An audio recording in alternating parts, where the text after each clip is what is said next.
Good afternoon, everybody. Welcome back to the next episode of Early Childhood Association.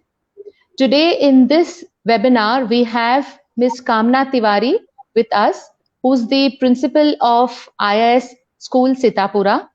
We have Nitasha Chordia, who's an entrepreneur and also a board member of Vatsalya Legacy Educational Society. I am Nisha Jain Grover, who's the moderator of the show, and I am the founder of Vatsalya Legacy Educational Society. So welcome both the guests. We are waiting for two other guests who will join us soon. So to start with, Kamna ma'am, as the principal of a school, how have you taken this lockdown? Nisha, it came as a very big surprise to everybody, and so did it come to me. None of us were prepared for it, and it was like just thrown into your face. So here it is, and no school, no regular school from tomorrow. And there you were left on your own to manage affairs. For a moment, I think we were all thrown off balance, but it didn't take us very long to take charge of it. Am I not audible? No, ma'am, you're audible. Please continue. So, and the first thought that came to our minds was, what now? Immediately, we all got together. Of course, technology, hats off. That was the only means to do so, phone calls, and figured out a way, figured out a platform where we could all be together. And now it was, what next? What should we do? And the most organic solution was go online. And that is what we did. And it was just like, So our topic of the day for today's webinar is life skills and socio-emotional well-being during early years. So my question comes to Nitasha here, that Nitasha, as a parent, what do you feel about teaching life skills to our children at home? And how do you think this is important no matter what age group do we have? Okay. So Nisha, I have generally seen, when we talk about life skills, we generally focus on academics, or we would talk about how good our kids are in sports, or how well are they doing in robotics, etc. But at times we just forget to talk about the basic skills, which are, I think, the most important in today's time. So, these will really help them, and as parents, it's our responsibility to make them ready for the coming challenges. So we need to prepare our kids as parents to face challenges and to see the world how it's going to be. So I think for this, it's important for them to be self-sustainable. They really need to be involved in our daily routine works. And we're trying to do this at our home. And I'm sure a lot of parents have already started doing this. Let the kids be involved in your daily chores. Let them do their own laundry. If they are too small, let them just at least put the clothes in the basket, or if that little bigger, let them do their own things. Let them prepare their own meal. For smaller kids, let them do make their sandwiches, let them spread butter on the breads or things like that. Let them prepare their meals. Allow them to arrange their own study table. Probably things like these little small things can help them develop these life skills. So I guess these small things will help them develop self-confidence also. So I guess, these are the things we need to focus on. Okay, very well said, Nitasha. So Ranjana ma'am, am I audible to you now? No, I think there's some technological glitch. So Kamna ma'am, my next question comes to you again. What do you think and how do you think leaders should be now taking care as principals when it comes to emotional stability of teachers? Because even they are going through a lot, and there's so many changes that the teachers are seeing themselves, online teaching, no connection with the students. So how do we make sure that the teachers are also emotionally stable? You're very right. Now, leadership was always dynamic, Nisha, as you know, but now it's more transformative than dynamic. And kudos to the teachers, the way they have taken charge of things much beyond our expectation, and I think much beyond their expectation too.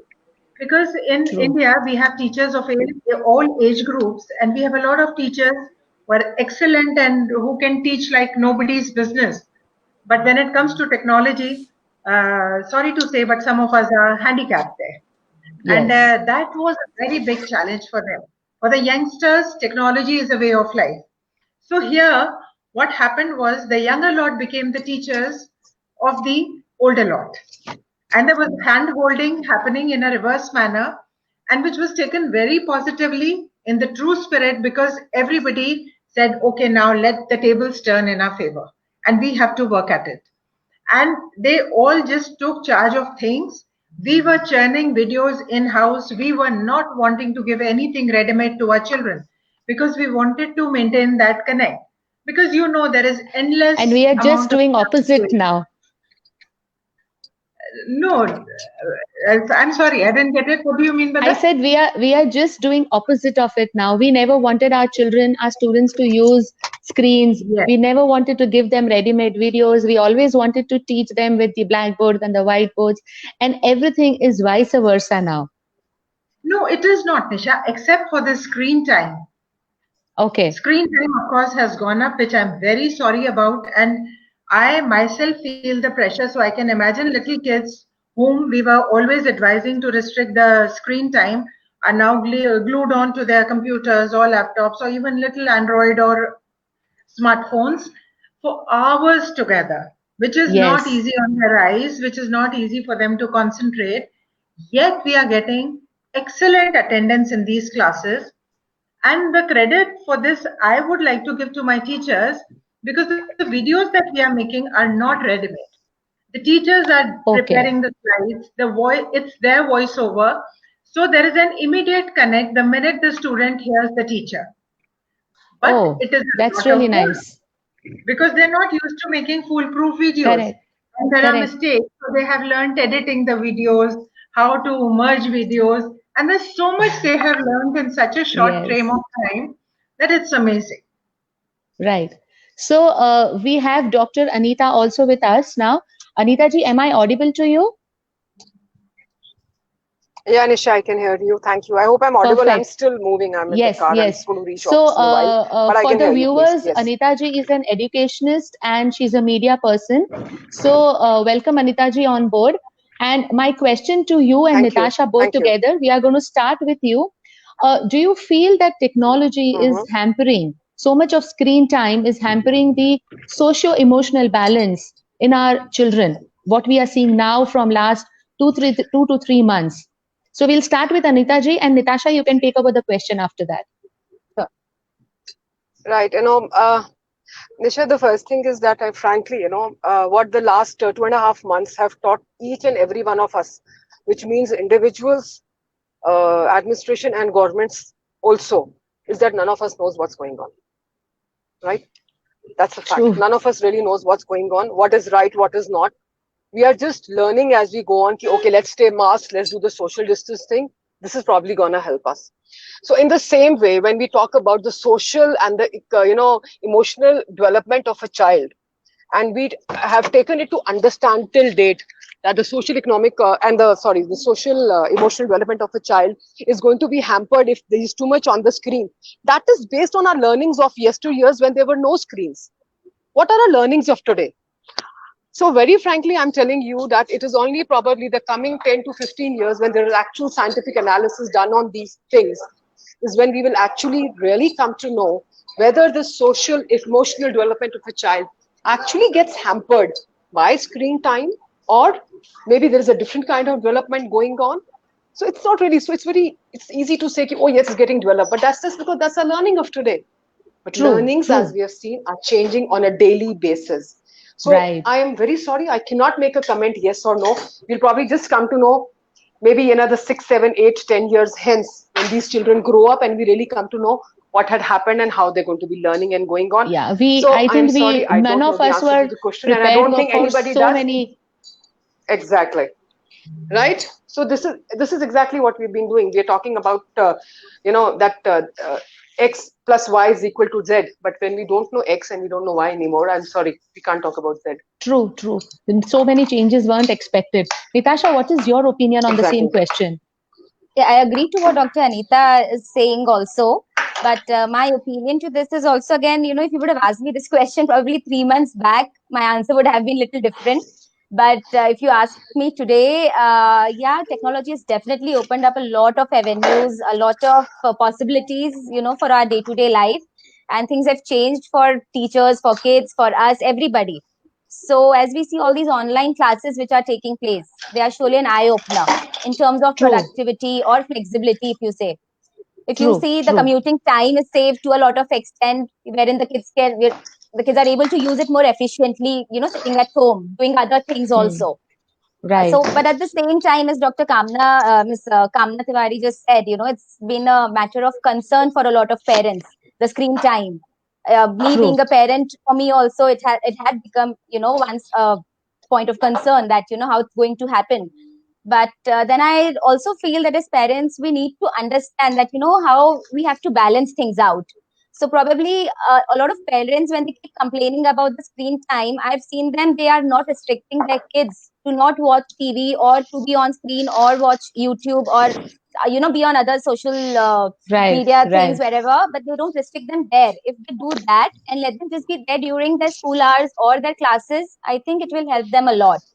Give them, True, I think true. parents really need to give them some time, for other socio physical activities.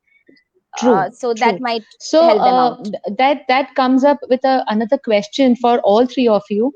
That when it comes to socio-emotional well-being as well as life skills, so most of the parents feel कि बच्चा हमारा हमेशा खुश होना चाहिए. The child should always be happy. The other emotions are not allowed to be experienced to the child. Whether it is sadness, whether it is cry, whether it is jealousy, or all those other emotions that a children on day to day life, all humans feel, children are not allowed to feel that way. So what is your thoughts on that? We'll start with Anita ji. Thank you, Nisha. I just feel that I don't mind it, but I feel this is a very, very upper middle class thing, right? I saw this on my own. I apologize. I think probably my age has made me a lot more blunt than I should probably be. But what I've seen on Facebook also, and I in fact commented in the last 1.5 months, was there was a forced bonhomie.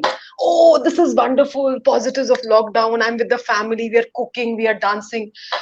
Let me tell you, this is the worst time that humanity has faced. People are dying on a daily basis. We are living under immense stress.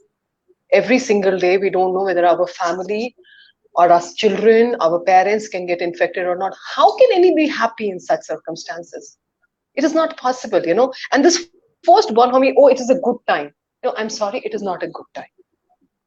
Right? And if you're talking about, oh, the earth is healing and everything else, yes, it is. But it is a forced healing. And is it going to be long term? And what has this healing wreaked on the humanity? You can't go back to it, oh, this is actually good it is a punishment for the humans. This thought process has got nothing to do with it. So the first thing is that when we ourselves as adults are unable to accept the reality that this is a stressful time, I can be irritated. It is not possible for any aware human being to be happy in these circumstances when you are cut off, boxed in. Lakhs of migrants of our fellow citizens are dying hungry on the roads, and you are expected to be happy. It's not possible. So I'm sorry. When parents themselves cannot cope up with these emotions, how do you expect them to accept and allow their children to have these emotions? So this is the basic, we're coming down to this. And then this is, so exactly, a child, in fact, imagine how stressful it is for children. They don't know what's going on. Their parents are not willing to explain it to them, right? And the parents themselves don't have enough information to explain it scientifically to them. True. So the point here is that it has to come as a family, the discussing of emotions. कि yes, पापा मेरे से गुस्सा है, हाँ मैं irritated हूँ भाई, मैं पूरा दिन काम कर रही हूँ, मैं परेशान हो गई हूँ, मेरे को 10 दिन हो गए हैं बर्तन झाड़ू पोंछा खाना करते हुए. This is not happy family time. I'm sorry. So once we learn to accept our own emotions, we will allow the child also to show. And I feel that it is very healthy. I am known as a very optimistic person. I am known as a very optimistic, oh, Anita ji, always in happiness. I'm sorry. And time and again, I tell them out, being happy does not mean that I'm stupid. It doesn't mean that I don't face the reality. Right? So true. And the reality these days has been. So what you can do is that if you want to allow your child the space to grow and to allow the emotions to be taken up properly, I believe that storytelling is one of the best ways to do it. Very nice. You can go to traditional storytelling, you can go to mythology, you can go to everybody. And when you weave it into it, na, कि अर्जुन इतना परेशान हो गया, अर्जुन रोने लग गया, और देखो वो मतलब भरत वगैरह वाला पूरा हुआ था कि भरत का अपनी माँ पे गुस्सा क्यों आ रहा है भरत को, उसको इसलिए गुस्सा आ रहा है क्योंकि उसने राम जी के साथ जो किया है, केकई की jealousy. To show all this, na, use these things that if they can show emotions, why can't we? So use storytelling. I have done that with my children, you know, and face up to the emotions. मेरे बच्चे कई बार होते हैं, मैं घर पहुंचती हूँ, ये क्या हो रहा है, ये क्यों कर रखा है फलाना ढिमका, कहते किसका गुस्सा किस पे उतार रही हो. मैंने कहा long day of office, too much media, and I'm sorry, तुम ही हो, तुम्हारे सामने उतार रही हो और तुम्हारी पे उतार. So true, so true. Natasha, what is your thoughts on that? I totally agree with Anita ji on this, because I think it's really important for kids also to express themselves the way they want to. As adults, when we have the liberty to express ourselves, why not the kids? You know, at times it happens that we suppress their feelings. We tell them, why are you angry all the time? Why you keep cribbing all the time? But why not? If they do it, I mean, it's their wish, and they let them do it the way they want to. And we need to accept it. Probably we need to make them understand what is a good way to express your anger, what is a bad way to express your anger. You know, things like that. You can just make them you understand. mean like just like us, they can be irritated, they can be angry, and they can get frustrated. Yes, true. Yes. True. So what about you, Kamna ma'am? Yeah, hi. Thank you, I'm Nisha. sorry, See, I think it may not be the happy. Sorry, this may not be the happy time or the happiest of times. But what I feel is this is a true time for introspection. A mother getting irritated that मैं झाड़ू पोछा कर रही हूँ, मुझे गुस्सा आ रहा है, is the time to sit back and think why is the father and children not contributing in household chores? Those were the life skills they should have been taught, and let us not do that mistake of not training up our children in these life skills. It's not just jhadu pocha, it is little acts of helping which make a lot of contribution in lessening the burden of the person who is already burdened. Where is it written that only the lady of the house has to do everything? So a little bit of pulling in from everyone. So we have to sit back and think, and this is where gender bias comes into picture. As far as emotions go, how many of us have ever sat down a child and asked him or her, you're angry, fine, it's okay for you to be angry, but why are you angry? This is where emotional intelligence has to be developed. A child has to identify the emotion and the reason why he or she is feeling that way. I feel so foolish many a times for shouting at people when they did not deserve to be shouted at. But why? Because of my incompetence to take charge of my emotions at that particular moment. Had I been able to do that, maybe I could have walked out of the room. Maybe, as they say, the standard formula of counting up to 10 or having a glass of water would have done wonders. But we need to identify our emotions and then manage them. So it's not that tell children to be happy. A child can only be happy if the child is allowed to be sad, to be angry, to be jealous, but at the same time be able to feel that way, but to be able to manage those emotions. That way. True. Yes. So my next question is to Natasha again. Natasha, as a parent, there are so many stereotypes around us, you know. Maybe to very well-educated families, those stereotypes may have broken, but not in many families that I speak to, that there are some particular life skills taught to girls and there are some particular life skills taught to boys. And even the parents feel that, you know, if these things the girls will know, this is better. If these things the boys even don't know, they'll manage their lives. What is your thoughts on that? Nisha, I really don't think in today's world you can actually classify any task as gender specific. And people who are still in that old mindset will struggle even more. So, and with the onset of more nuclear family structures, probably the roles will evolve more, and both the genders will have to take equal responsibilities. So it's always better to make them understand, you know, all these things at a very early age. That it's not a girl who's supposed to do certain things or a boy who's supposed to do certain things. It's not like that. If you're doing it equally, it's great. True. Anita ji, since you are the patron for Early Childhood Association, you are a patron member. So my question comes to Anita ji here. Anita ji, am I audible? I think Anita ji is not there. Kamna ma'am, my question again comes back to you. What is the right age, since you are also a patron member of Early Childhood Association, what is the right age to teach life skills when it comes to early years? So I have seen there are young children as small as 2 years who would go and fetch a glass of water and on their own.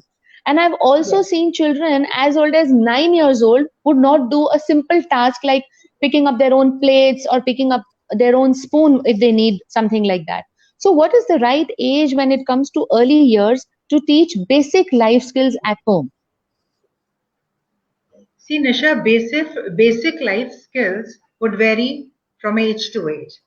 It would not be the same for a 1-year-old or a 2-year-old or a 3-year-old would have a different set of life skills. And it would just be adding up to the basic skill that was taught to them, and maybe it advances with the age. First thing is, let the child explore. Because by exploration, they learn a lot of life skills. A simple thing like if a child has dropped a toy, first thing the parents or anybody who's helping out in the house would do is pick up that toy and hand it back to the child. Why? The child would want to maybe peep under the sofa or the bed where the toy has been dropped, figure out a way how to pull it out, and then again drop it again, maybe to experience that same thing, whether what the child did was right or wrong, or whether the toy lands up in the same place again. So this is exploration, figuring out for themselves. What is it? It's a life skill. Later on, when it comes to bigger problems, we are able to deconstruct those problems and understand that what goes into it and how and what we can do to solve it without getting unduly flustered. So I would say that basic things which you need to teach your children would maybe start as young as 1. I'll tell you, I know of children in my family where when the diaper had to be changed, the mother would tell the child, go get your diaper. It's time for diaper change. The child would go pick up, he knew where the diaper is, go pick up the diaper, hand it to the mother. The mother would change it, roll up the old one, and ask the child to throw it in the dustbin. And then it became a routine with the child. The mommy would just say diaper time, and the child would do the needful. So this is how early training could begin without the child feeling the pressure of being trained. Sipping water out of their sippers. This is again a life skill. Why do mothers have to hold it when a child? Because those sippers are in any case spill proof. But the mothers are forever scared for I don't know what. So we have to give class to our children and let them explore, let them make mistakes. But yes, be watchful that they don't get hurt in the process. They don't get hurt. And we are always there to support them when the need arises. So we have Ranjana ma'am also with us now. Ranjana ma'am, am I audible to you now? I think not yet. Okay, so my next question again comes back to Natasha as a parent. Natasha, you are seeing that there's so many online classes going on for your own children and for the other preschoolers and other school children also. Teachers are putting in their best in whatever way they want to. But you know, the teachers are all the time conscious and all the time judged because now they are openly teaching, right? The parents know, the grandparents in the house, the other family members in the house know that how they are teaching and they've been judged. So what is your one suggestion that you want to give to parents that this is the time to learn and co-learn together? What is one thing that you want to tell parents when it comes to teachers and their socio-emotional well-being? Because they are indirectly connected to you as parents and to your children as students. Please, your thoughts on that. Yeah, surely. So, Nisha, here I have seen a lot of parents also complaining, as you just said, they are being judged, the teachers are being judged. And I have also faced this in many groups wherein, you know, I'm being a part of, that they discuss about the teachers, the way they are teaching. But I really feel we need to understand that, you know, it is the time for them also, that they are learning a new skill. So we need to understand it is something wherein we need to cooperate with them. Our kids are new to these things. We are new to these things. The teachers are also new to all these things. And we need to have a feeling of gratitude towards them rather than keep judging them. if True. they're doing something so important, so something so different from their normal routine. So this is something we have to kind of express our gratitude towards them and not to keep complaining. So parents, please be patient, try to understand their feelings also. It's not Because easy for everything them. is so new for them as well. Of course, I totally understand. Yes. True. Kamna ma'am, again, I want to ask you, ma'am, when it comes to socio-emotional skills or socio-emotional well-being in early years, there are children who randomly cry in classrooms, and there can be various reasons behind it. But when it comes to cry and when it comes to sadness, we directly relate to socio-emotional well-being.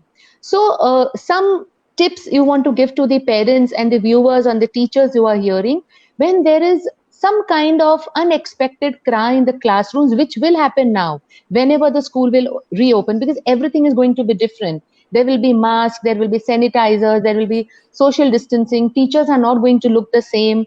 So some tips on that these kind of unexpected cries are going to come up in the classrooms. So what do you want to tell the teachers and the viewers about it? This would happen, I suppose, only with very young children, maybe the pre-primary children or Correct. class 1, at the most class 2, at the most I'm saying, but not beyond that. I think most of them would only be too happy to be back in school because they're quite fed up being cooped up in their houses. They're looking forward to meeting their friends. A mother told me that my child refuses to study online. The child says कि prove करो ये मेरी teacher है. जब मैं इससे मिला नहीं तो मैं कैसे मानूं कि ये मेरी टीचर है.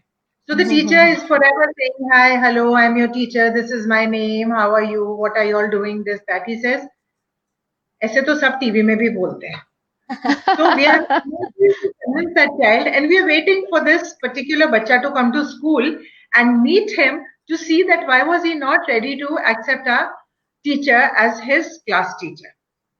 So the thing is, yes, this crying is a very normal thing. Even at home, children cry. There are two schools of thought. Some say कि बच्चे को रोने नहीं देना चाहिए.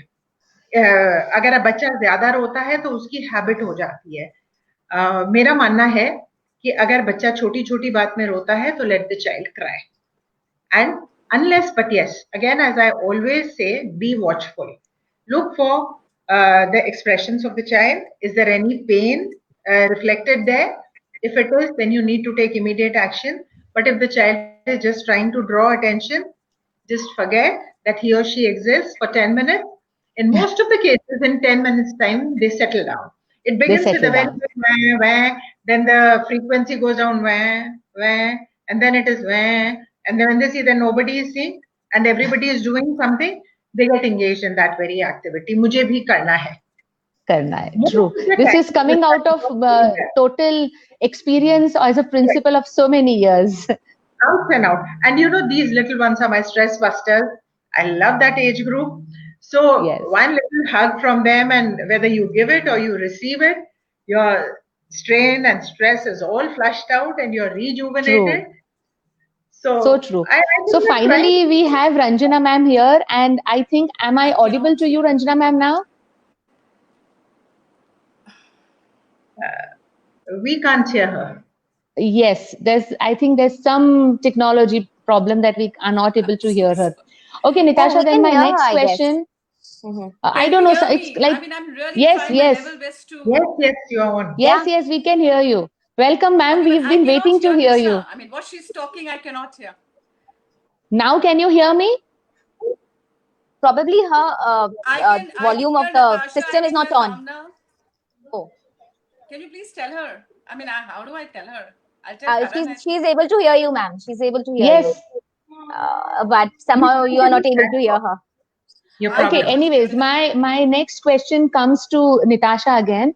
Nitasha, in today's time, I still see that when it comes to cooking, most of the time there are girls in the kitchen and who are trying their hands out. And cooking is one of the most basic life skill that we think a human should know, because that's the kind, I think that's one thing that is required for existence. So nowadays, during lockdown, we've seen that the boys have started entering into the kitchen. But many parents, and especially the grandparents, with having those stereotypical mindset, are not very happy about it. That the boys shouldn't be cooking, it's the girly thing, and only the girls should be cooking now. And even if they are cooking, it is more of a fancy cooking, like making cakes and the pizzas and the pastas, not like the basic khana that we make at home. So, what are your thoughts on that?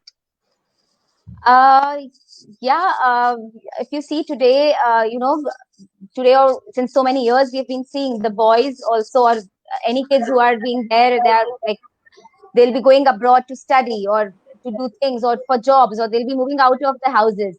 So be it a boy, be it a girl, be it anybody, they need to have this basic skill if they want to survive there, So it's important. And I think grandparents earlier were more skeptical about this, that the boy should not enter the kitchen, because I have seen it myself. My brother was not supposed to enter in the kitchen because since he was a boy. And so yeah, he has faced little difficulties, he's faced those challenges when he moved out, because he'd not done any work out there. And on the other hand, there's a friend of mine whose husband has kind of, he's really helped his mom a lot. I've seen him doing it, and when I meet him, he's always, up doing up to doing something. Like, he's not ever sitting, we have to ask him to sit. So when I ask my friend, I tell her why he's so enthused about doing wool, because she told me that he's been working since childhood. His mom was a working mom, and he's been trained to do things at home. So it has been much more easier for him to balance out things, rather than if you see my brother. So things like that really need to be worked out. Yeah. Very well said. Very well said. Kamna ma'am, I want to ask you again. Do you think lack of life skills, not having complete life skills when the children grow up till class 12 and then going to college and then going to universities and for job, lack of life skills during early years can be a major concern when the children grow up? It is, and we are seeing for ourselves this culture of ordering food from outside, or use and throw clothes. One button gone and the dress is useless. The shirt is useless because they don't know how to put it back. And helping hands are getting lesser and lesser. Nuclear families, or you can say, are on the rise, or the families are shrinking. Both the parents are working. So it becomes more necessary to equip these children with life skills.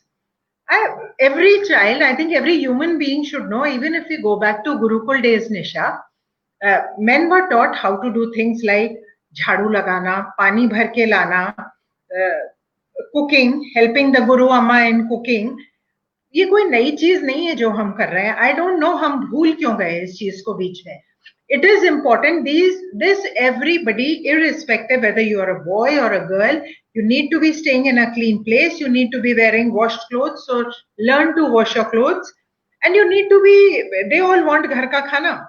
When they come to their mothers, the only way mothers know to pamper them is, bete ko kheer bahut pasand hai, halwa bahut pasand hai, blah blah blah, and everything is there on the table, more than the beta can eat, or maybe the beti can eat, because girls are no less now.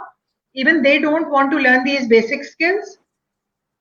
It is sad, but the problem lies with us, not with the children, because we have let them get away with it कि हमको नहीं करना, हमें अच्छा नहीं लगता है.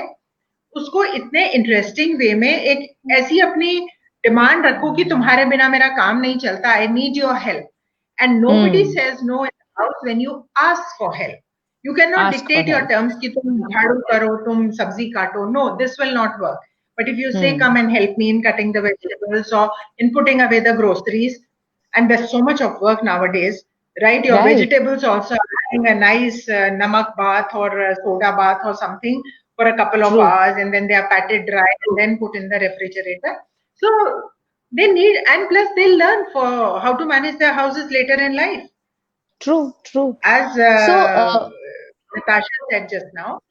Yes. No, what I mean is, like what your friend did was wonderful, and I've seen when it's both boys in a house, most of the times they help their mothers a lot if there's no girl in the house. So True. that means can do it, and we should That do it. that reminds me of an article written by Mr. Ratan Tata that I recently read, that in 2030, that is very soon going to come to us, marks and certificates and the degrees are not going to count. It's only the life skills that is going to matter when it comes to having the best job in your hand. So life skills and empathy is two things that he had stressed upon. So I want to ask Nitasha, when it comes to preschoolers, Nitasha, how do we make sure that, because empathy is something which cannot be taught, right? Empathy is something which can be only learned by seeing it and observing it. So how do we make sure that empathy is observed by children around us? I won't say taught. And to Kamna ma'am, that empathy is taught and shown by the teachers to the preschoolers. So we'll start with Nitasha. Yeah. So I think these young kids, they live in an environment of influences. So we can mold them very easily if we start it early and right. We need to understand that, you know, they will probably learn what they see. So True. if what you're doing, they are adapting. If you yourself are doing things like those, they will understand that this is the right thing which we're supposed to do. If they see you doing it, they will certainly do it, because we've seen the younger kids copying their parents a lot. So as a parent, if we need to understand how are we behaving in front of them, what kind of empathy are we showing towards others. So if we are able to do it, the kids will certainly be able to do it. Yeah. So it really matters on how you are putting yourself in front of your children. Right. Ma'am, Kamna ma'am, what are small little acts that the teachers can do at school level and parents can do at home that children come out to be more empathetic now? Nisha, you're not clear. Kamna ma'am, can you hear me? Yes, the voice is broken. Okay, I'll repeat my question. Please, My question is, what are small little things that teachers and parents, teachers at school and parents at home can do so that we have little more empathetic children when they come back to us? Nisha, I'll just deviate a little from here. First thing here, I would like to use technology to our advantage. Show them a whole lot of cartoons and little films where they show the element of empathy really glorified. And this is really going to make an impact on children.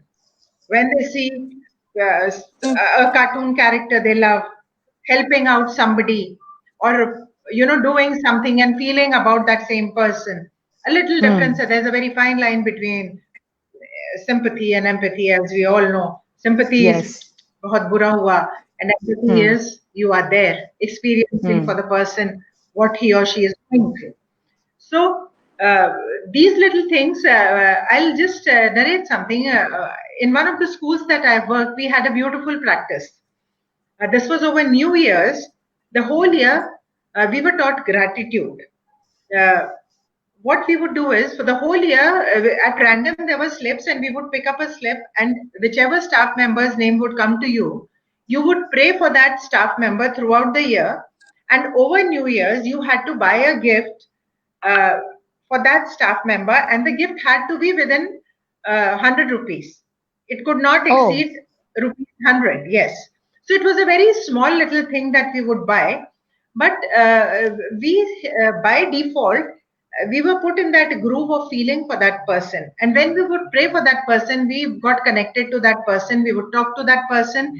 We got to know what problems that person is going through. If we had solutions, we would offer it, or at least we could lend our shoulder to cry on, or maybe just be their punching bags when required. And this worked wonderfully. So that was a very subtle way of generating empathy. Wonderful. Which we later passed down to the kids in the school. Yes. Very nice. So since we are very close to the end of the show, I regret the inconvenience caused by some technological glitch, and Ranjana ma'am couldn't join us. Anita ji had to leave early because she had some other commitments. So before we wind up the show, I just wanted to take one takeaway from both of you for the viewers, and as teachers and parents, whosoever is listening. So one takeaway from both of you before we finish this webinar. We'll start with Nitasha. So I think I would give my views as a parent on this one. So as a parent, I would certainly say for all the parents, it is important to understand that life skills and social emotional well-being of a child is equally important, rather probably more important now than their academic growth.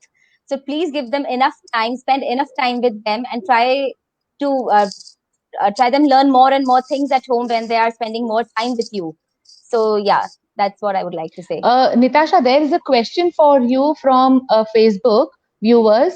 The question is, what can we do as a homemaker to make our children and other family members cherish during this lockdown period? This has been asked by Nupur Purohit. Okay. Hi, what are your thoughts on that? Yeah. So Nupur, if you're in a joint family, if the kids have grandparents, please ask them to spend some time with their grandparents. That's what I do with my kids, because that's the best way they can learn. This is something which they're going to learn through their experiences. Ask them to do some storytelling sessions with them. Probably, these are the moments they're going to cherish. If not nothing at all, just ask them to play with them.